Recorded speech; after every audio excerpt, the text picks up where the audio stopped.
Good morning, guys. This is Kendall with Savera Wood Floor Refinishing. So, guys, we're working out of Centerport, Long Island today. Beautiful neighborhood. We're going to be doing a screen and recoat.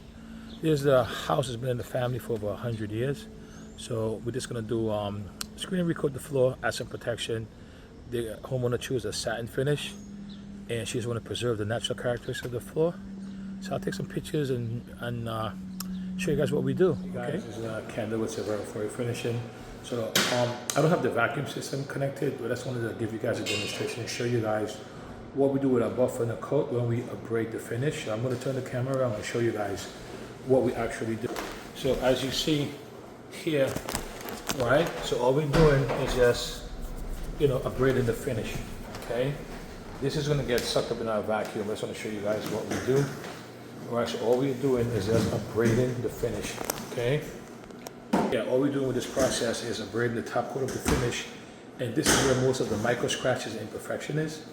And once we put the new finish down on top of this, most of the, matter of fact, 85% of all the micro scratches is going to be gone.